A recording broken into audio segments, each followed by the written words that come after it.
அஸ்ஸலாமு அலைக்கும் friends. Chicken roast எப்படி செய்யலாங்கிறது பார்க்கலாமா?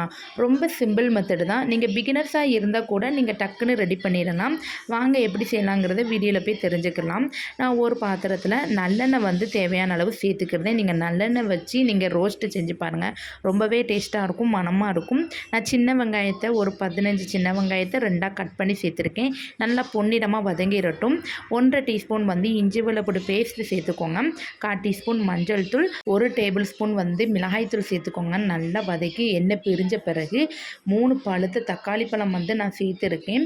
சின்ன நார்மல் தக்காளி பழத்தை நான் 3 சேர்த்து நல்லா வதங்கின பிறகு 1/2 கிலோ சிக்கனை வந்து கழுவி வாஷ் பண்ணி சேர்த்துக்கிறலாம். இது மூடி போட்டு ஒரு 5 நிமிஷம் அப்படியே வேகட்டும்.